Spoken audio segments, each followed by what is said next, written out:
Salut à toutes et à tous, et c'est le bateau d'Arnaud Boissière que nous allons visiter aujourd'hui. Arnaud va nous montrer la vie à bord de son bateau, les équipements dont il dispose, et puis le confort relativement spartiate qui existe à bord de ce bateau. Eh ben, salut Arnaud, merci de nous accueillir à bord du bateau l'Amicaline, sur lequel tu vas prendre dans 2 jours le départ de la Transat Jacques Vabre Normandie-Le Havre. Quels sont tes objectifs pour cette course ? Bonjour, bienvenue à bord. Merci. Écoute, les objectifs sont variés. C'est comme tout départ de course déjà. Faut pas oublier qu'un des le principal objectif, c'est être là dans les bonnes conditions, être au départ dans les bonnes conditions, ce qu'on est là. Donc c'est un objectif qui est rempli. Le deuxième objectif, c'est arriver de l'autre côté. L'objectif, évidemment, le plus important, c'est le plus sportif. C'est se donner les moyens de faire le mieux possible avec Gérald, avec nos armes à nous, nos compétences et notre bateau. On voudrait faire dans les 15 premiers, puis s'il y a finalité, on voudrait approcher le mieux possible au top 10. On me semble que c'est possible d'approcher dans les 12 premiers. Donc là, vous l'avez bien en main et vous avez plus confort. Ouais, on l'a bien en main parce qu'on s'était donné comme objectif de faire toutes les courses de la saison, les courses IMOCA. On a fait même un peu plus, qu'on a fait l'Armen Race en équipage, on a fait un petit report à Saint-Gilles-Croix-de-Vie, donc on a quand même beaucoup navigué. On a l'impression malgré tout de ne pas avoir assez navigué, mais en tout cas on a fait toutes les courses du circuit IMOCA, ce qui est assez dense, donc on l'a bien en main, on l'a fait évoluer le bateau, et là tu vois, on projette de encore le faire évoluer l'hiver prochain. Alors justement, à propos de ce bateau, est-ce que tu peux nous présenter un petit peu, nous raconter un petit peu son histoire, sa vie ?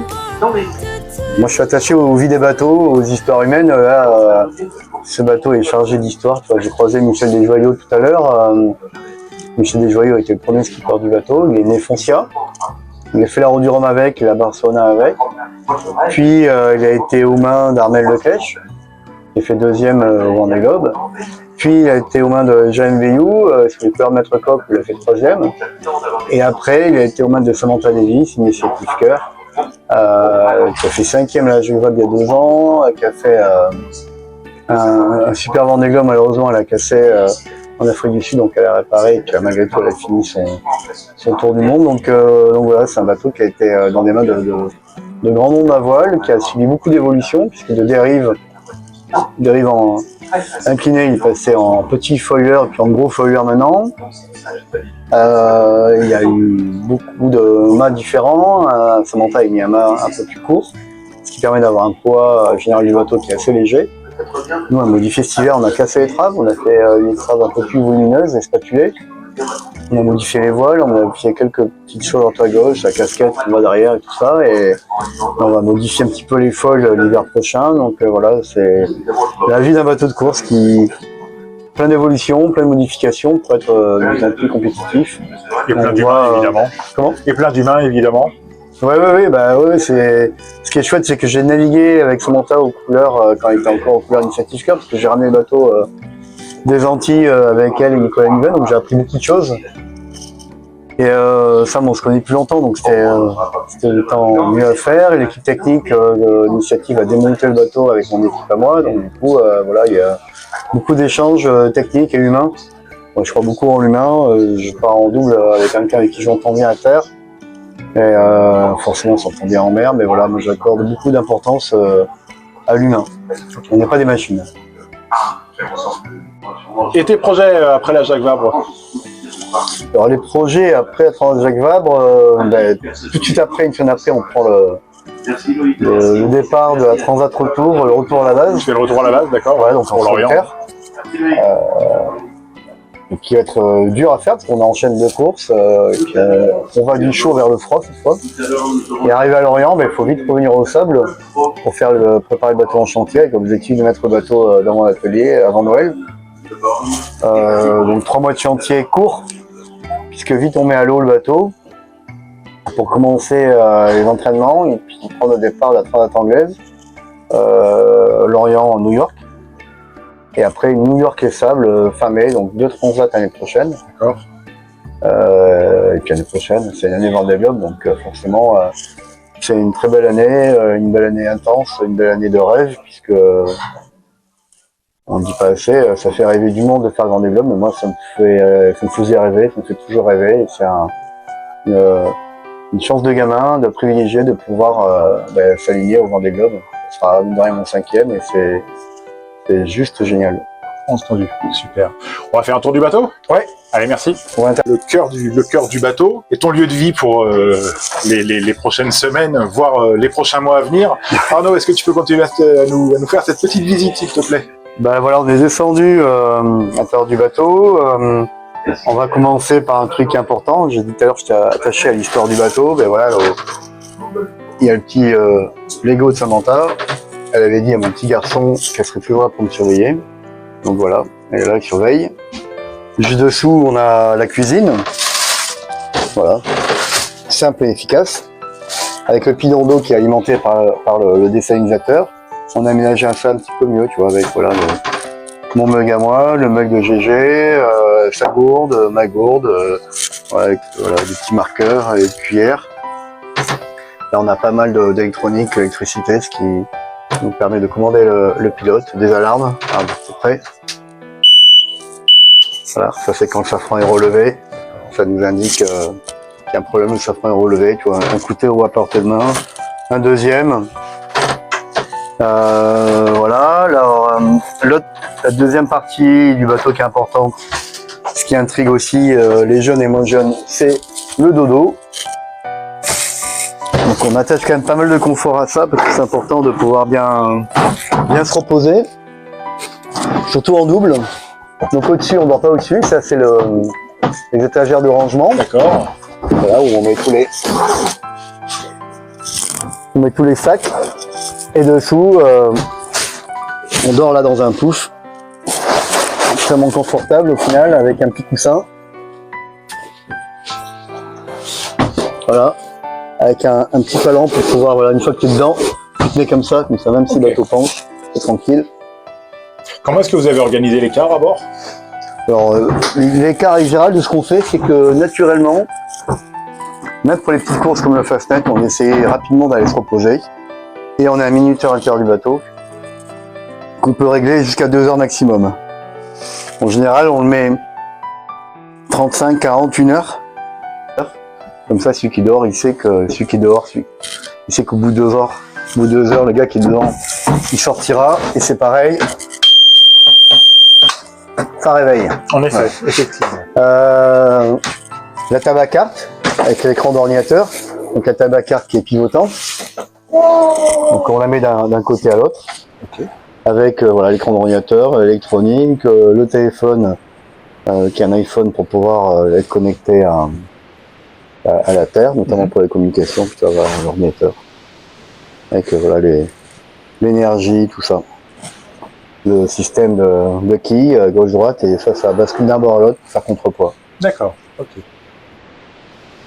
À l'avant, donc tu vois, on a des coussins là aussi, ce qui fait que là t'es vraiment bien installé quoi.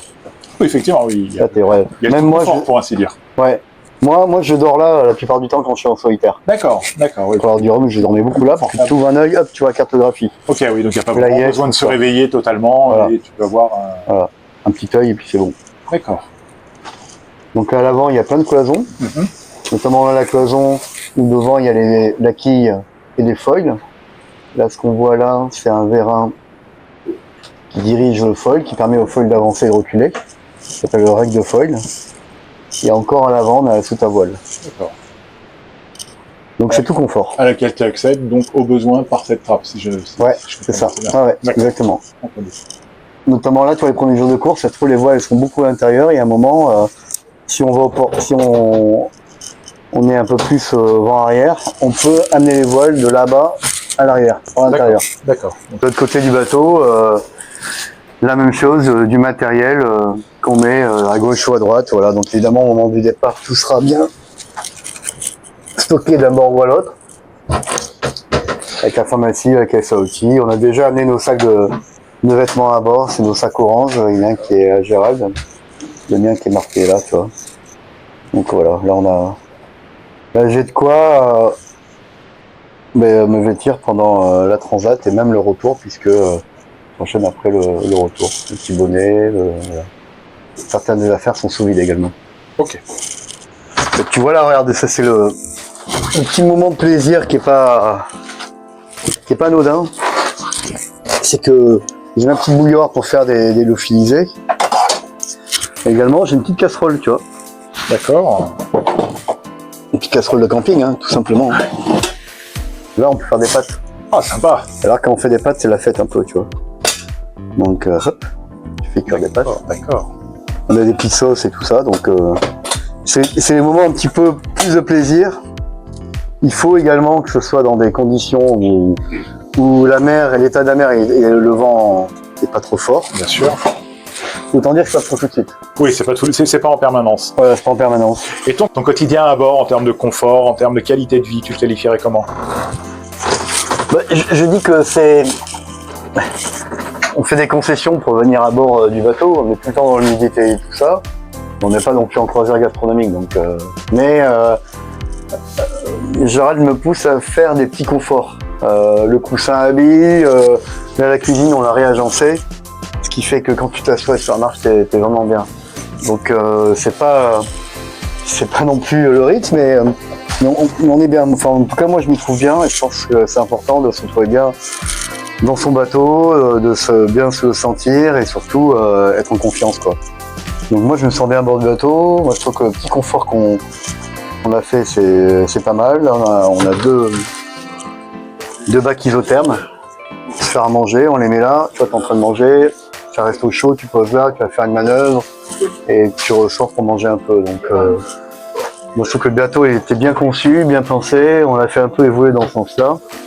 Et c'est pas anodin le confort, tu vois, on a des poignées fortes pour se tenir, tu vois. Donc c'est vraiment pas anodin. Donc, voilà.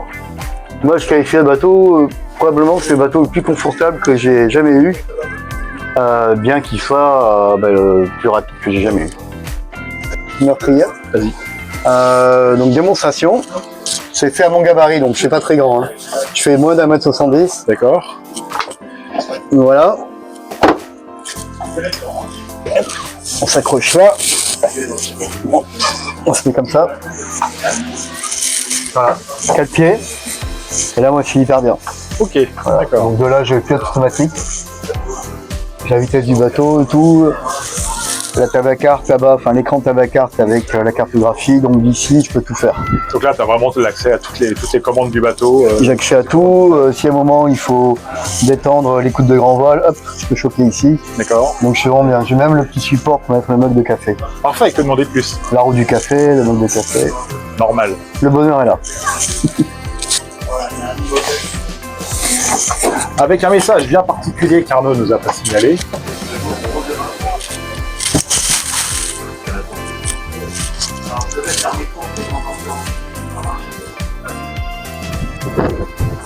Donc on commence la visite du bateau avec Arnaud, merci Voilà. beaucoup. L'arrière du bateau, je peux déjà vous montrer les petites modifs qu'on a fait. C'est pas grand chose, mais c'est pas rien. Le radeau de survie, il est là. Avant, il était là-dessous. D'accord. Et pour accéder au radeau de survie, il n'avait pas cette planche. Donc on a rajouté cette planche. C'est un petit confort parce que quand on déplace les voiles, on peut marcher là-dessus. Effectivement, ce qui était totalement impossible à l'époque où c'était le radeau de survie. Voilà, donc ça c'est quand même un petit confort qui n'est pas anodin. On a deux hydrogénérateurs qui n'avaient pas ce mental. Avant, ils avaient des pods dessous. D'accord. Qui marchaient plus ou moins bien. Là, c'est deux hydrogénérateurs de Yannick, dernière génération, les nanos. Lui, avant d'avoir son bateau, son dernier maître coque, on a essayé ces hydros, ils sont ultra performants, avec 2 pales. D'accord. Avant, c'était 3 pales. Ils ont une marque qui est pas trop importante, une empreinte pas trop importante. C'est-à-dire dans l'eau. Ah non, honnêtement, au compteur, on voit pas trop quand tu mets l'hydro ou pas. Le seul truc qui fait différence, c'est le petit bruit. D'accord. Puis ça accélère, ça fait comme ça. Ok. Comme une petite turbine en vélo ou autre. D'accord, voilà. D'accord.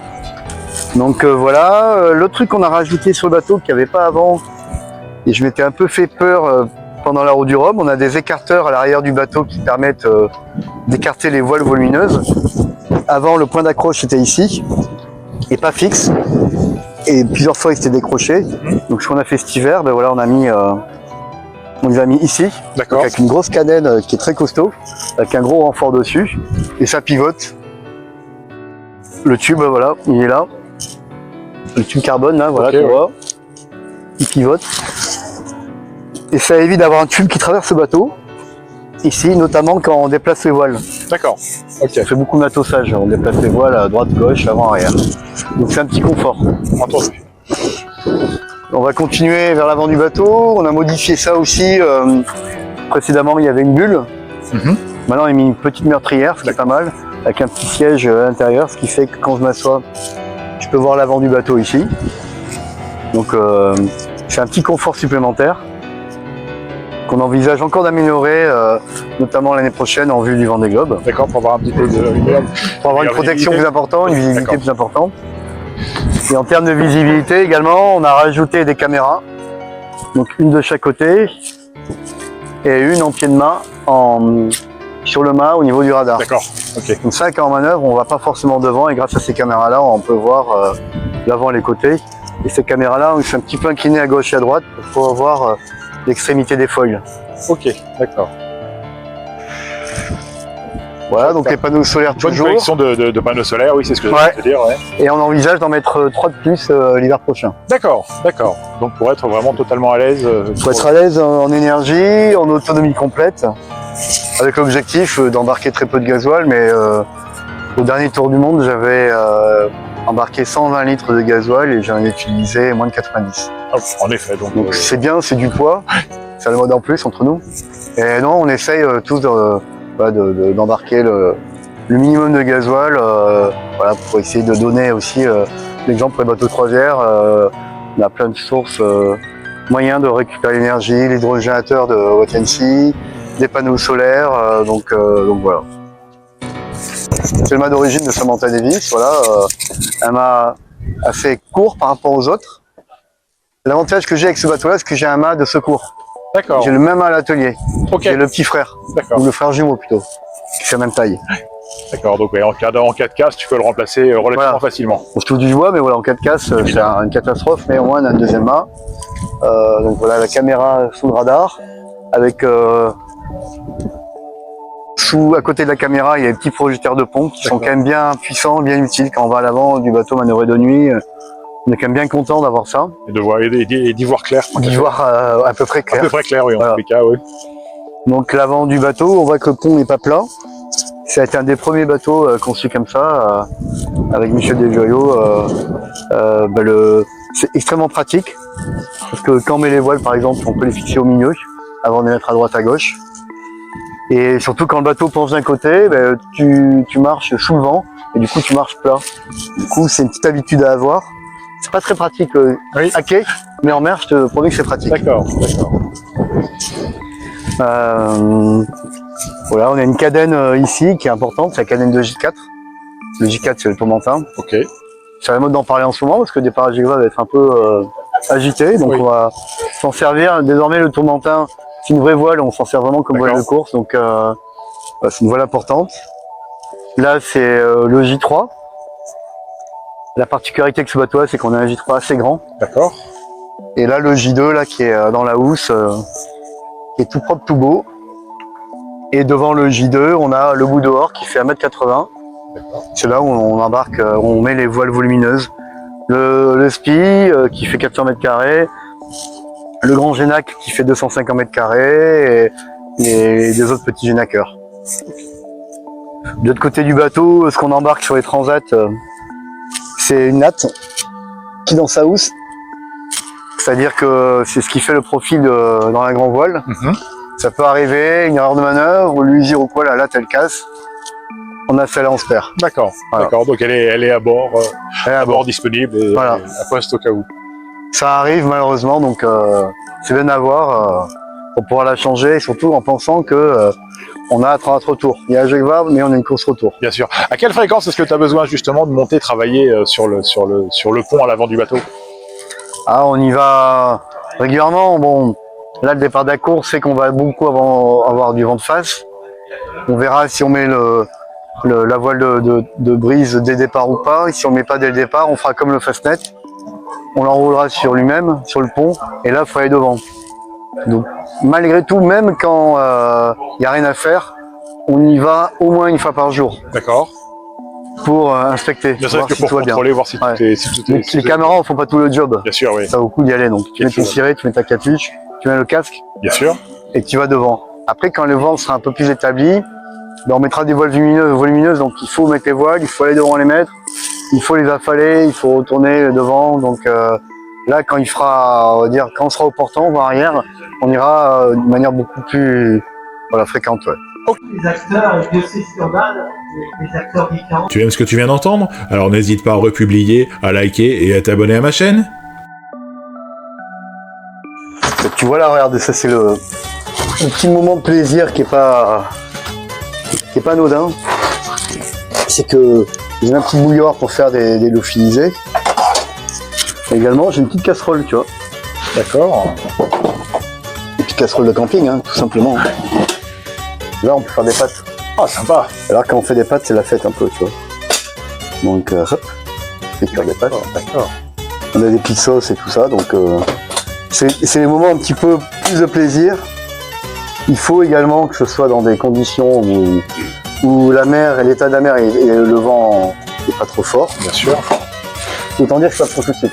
Oui, c'est pas en permanence. Voilà, c'est pas en permanence. Et ton quotidien à bord, 3, 4. Ton quotidien à bord en termes de confort, en termes de qualité de vie, tu le qualifierais comment? Bah, je dis que c'est... On fait des concessions pour venir à bord du bateau, on est tout le temps dans l'humidité et tout ça. On n'est pas non plus en croisière gastronomique, donc...